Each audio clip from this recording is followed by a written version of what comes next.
ನೋಡಿ, ದಲಿತ ಅನ್ನುವಂತಹ ಪದ ಕಾಂಗ್ರೆಸ್ಸಿನ ವೋಟ್ ಬ್ಯಾಂಕ್ ರಾಜಕಾರಣ. ಡಾಕ್ಟರ್ ಕೆ ನಾರಾಯಣನ್ ಅವರು ಪ್ಲಾನಿಂಗ್ ಕಮಿಷನ್ ಚೇರ್ಮನ್ ಆಗುವವರೆಗೆ ಕಾಂಗ್ರೆಸ್ ಸರ್ಕಾರದಲ್ಲಿ 30-35 ವರ್ಷಗಳವರೆಗೆ, ಸ್ವಾತಂತ್ರ್ಯ ಬಂದು 35 ವರ್ಷಗಳವರೆಗೆ SC STಗೆ ಅಂತ ಹೇಳಿ ಪ್ರತ್ಯೇಕ ಯೋಜನೆಗಳನ್ನೇ ರೂಪಿಸಿರಲಿಲ್ಲ. ಕೆ ನಾರಾಯಣನ್ ಅವರು ಪ್ಲಾನಿಂಗ್ ಕಮಿಷನ್ ಚೇರ್ಮನ್ ಆಗುವವರೆಗೆ SC STಗಳಿಗೆ ಯೋಜನೆಗಳೇ ಇರಲಿಲ್ಲ. ಇವತ್ತು ಕರ್ನಾಟಕದಲ್ಲಿ SCP TSP ಯೋಜನೆ ಜಾರಿಗೆ ತಂದಿದ್ದೀವಿ ಅಂತ ಹೇಳ್ತಿದ್ದಾರೆ. ಉಪಯೋಗ ಏನು, ಔಟ್ಕಮ್ ಏನು? ಭಾಷಣದ ವಸ್ತುವು ಬಿಟ್ಟರೆ SC STಗಳ ಹಣ ಅತಿ ಹೆಚ್ಚು ದುರುಪಯೋಗ ಆಗ್ತಾ ಇರೋದು ಕರ್ನಾಟಕದಲ್ಲಿ. ಯಾವ ರಾಜ್ಯದಲ್ಲಿ SCP TSP ಯೋಜನೆಗಳು ಇಲ್ಲವೋ ಅಲ್ಲಿ SC ST ಅಭಿವೃದ್ಧಿಗಾಗಿ ವಿಶೇಷ ಯೋಜನೆಗಳು ಇದ್ದಾವೆ, ಹೆಚ್ಚು ಹಣ ಖರ್ಚಾಗ್ತಾ ಇದೆ. ಇಲ್ಲಿ ಸರ್ಕಾರಿ ಯೋಜನೆಗಳಿಗೆ SCP TSPಯ ಹಣವನ್ನು ಬಳಸ್ಕೊಂಡು ನಾಳೆ ಬಜೆಟ್ನಲ್ಲಿ ನೀವು ನೋಡುವಾಗ ನಿಮಗೆ SC STಗಳ ಮೂಗಿಗೆ ಯಾವ ರೀತಿ ತುಪ್ಪ ಸವರ್ತಾರೆ ಅಂದರೆ, ನಾವು SCP TSPಯಲ್ಲಿ ಈ ಬಾರಿ 42,000 ಕೋಟಿ ಖರ್ಚು ಮಾಡ್ತಾ ಇದ್ದೀವಿ ಅಂದ್ಬಿಡ್ತಾರೆ. ನೋಡೋರಿಗೇನು ಅನ್ಸುತ್ತೆ, ಅಯ್ಯೋ ಇಷ್ಟೆಲ್ಲ ದುಡ್ಡು SC STಗೆ ಹೋಗ್ತಾ ಇದೆಯಾ ಅಂತ. ಅಂಬೇಡ್ಕರ್ ಅಭಿವೃದ್ಧಿ ನಿಗಮಕ್ಕೆ ಹೋಗ್ತಾ ಇರೋ ದುಡ್ಡು ಎಷ್ಟು? ಕೋವಿಡ್ ಸಂದರ್ಭದಲ್ಲಿ ಬಿಜೆಪಿ ಸರ್ಕಾರ ಏನು ಕೊಟ್ಟಿತ್ತೋ, ಕೋವಿಡ್ನಂತ ಮಹಾಮಾರಿ ಸಂದರ್ಭದಲ್ಲಿ ಕೊಟ್ಟಂತ ಅನುದಾನದ ಪ್ರಮಾಣ ಈಗ ಹೋಗ್ತಾ ಇಲ್ಲ. ಬಜೆಟ್ ಗಾತ್ರ ಆಲ್ಮೋಸ್ಟ್ ಮುಕ್ಕಾಲು ಜಾಸ್ತಿ ಆಗಿದೆ. ಹಾಗಾಗಿ ಕಾಂಗ್ರೆಸ್ ದಲಿತರನ್ನ ದುರ್ಬಳಕೆ ಮಾಡಿಕೊಂಡಿದೆ.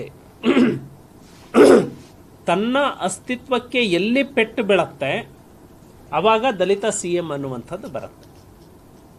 ಹಾಗಾಗಿ ದಲಿತರಿಗೆ ಇಡೀ ದೇಶದಲ್ಲಿ ನ್ಯಾಯ ಸಿಕ್ಕಿದ್ರೆ ಕಾಂಗ್ರೆಸ್ಸೇತರ ಸರ್ಕಾರಗಳಿಂದ ಸಿಕ್ಕಿದೆ. ನಾನು ಇದೇ ಪಕ್ಷ ಅಂತೇಳಿ ಹೇಳಲ್ಲ, ಬಟ್ ದಲಿತರಿಗೆ ಹೆಚ್ಚಿನ ನ್ಯಾಯ ಸಿಕ್ಕಿತ್ತು ಕಾಂಗ್ರೆಸ್ಸೇತರ ಪಕ್ಷಗಳಿಂದ.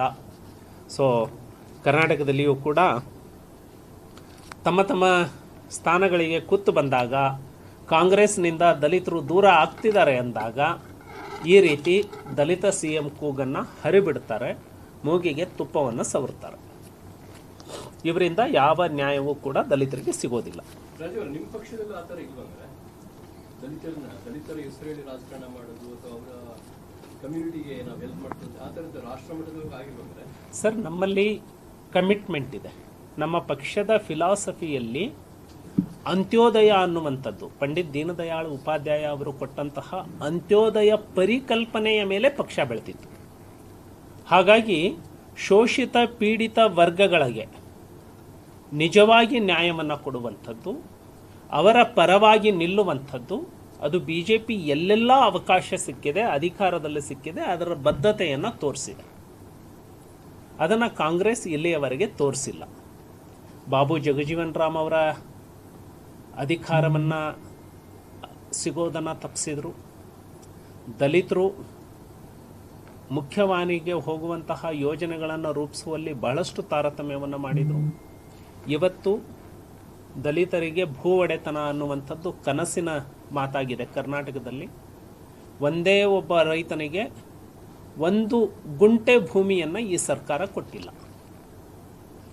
BJP ಸರ್ಕಾರ ಇದ್ದಾಗ ಸನ್ಮಾನ್ಯ ಯಡಿಯೂರಪ್ಪನವರು, ಬಸವರಾಜ ಬೊಮ್ಮಾಯಿ ಅವರು ಮುಖ್ಯಮಂತ್ರಿ ಇದ್ದಾಗ ನೀವು ತೆಗೆದು ನೋಡಿ, ಭೂ ಒಡೆತನ ಯೋಜನೆಯಲ್ಲಿ ಎಷ್ಟು ಜನ ದಲಿತರು ಭೂಮಿಯ ಒಡೆಯರಾದರು, ಕಾಂಗ್ರೆಸ್ಸಿನ ಅವಧಿಯಲ್ಲಿ ಎಷ್ಟು ಜನ ಆಗಿದ್ದಾರೆ, ಈ ಹಿಂದಿನ ಸರ್ಕಾರದಲ್ಲಿ ಎಷ್ಟು ದಲಿತರಿಗೆ ನಿವೇಶನಗಳು ಸಿಕ್ಕು, ಈಗ ಸರ್ಕಾರದಲ್ಲಿ ಎಷ್ಟು ಜನರಿಗೆ ಭೂ ಒಡೆತನ ಸಿಕ್ಕಿದೆ, ನಿವೇಶನ ಸಿಕ್ಕಿದೆ, ನೀವು ನೋಡ್ಬೋದು.